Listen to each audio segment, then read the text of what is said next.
গাজীপুরের কাশিমপুর এলাকায় একটি সড়ক নির্মাণে আসলে অনিয়মের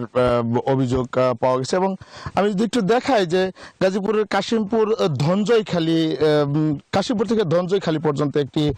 সড়ক, সেই সড়কের কিন্তু যে 2.5 কিলোমিটার সড়ক, সেই সড়কের কিন্তু নির্বাচনের ঠিক 3 দিন আগেই কিন্তু তড়িঘড়ি করে শেষ করা হয় এই সড়কটি এবং এরপরেই কিন্তু এই সড়কটি কিন্তু আসলে গত পরশু অর্থাৎ শনিবার কিন্তু ফাটল ধরে এবং গতকাল রবিবার কিন্তু এই সড়কটি প্রায় 20 ফুট কিন্তু ধসে নিচে পড়ে যায় এবং সাধারণ মানুষ এবং এই এলাকার স্থানীয় যারা রয়েছে তারা যেমনটি বলছিলেন যে এই যে সড়কটি, এই সড়কটি নিম্নমানের যে উপকরণ আছে বা নিম্নকরণ উপকরণ এবং প্রয়োজনীয় যে মালামাল, সেই মালামাল না দেওয়ায় কিন্তু এই সড়কটি ধসে পড়েছে এমনটি বলছিলেন এবং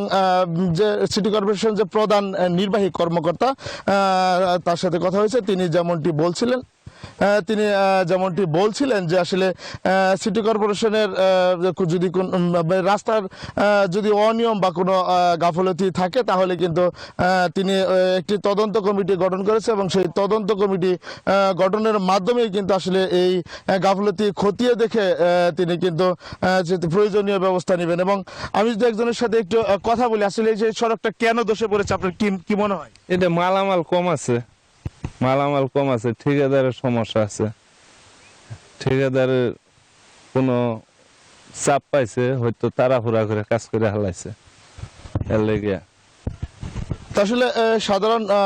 যারা স্থানীয় রয়েছে তারা যেমনটি বলছিলেন যে এই যে ঠিকাদার যে কোম্পানি রয়েছে সেই কোম্পানির যে গাফিলতি এবং মালামাল কম আছে এরকম কিন্তু সাধারণ মানুষ বলছে এবং সাধারণ মানুষ আরও বলছেন যে এইখানে যদি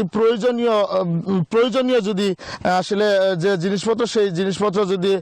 দেওয়া হতো তাহলে কিন্তু আসলে এই সড়কটা এমন করে ধসে পড়তো না। তো এই ছিল আমার কাছে গাজীপুর থেকে সর্বশেষ তথ্য। মেঘলা, ধন্যবাদ আপনাকে জাহাঙ্গীর।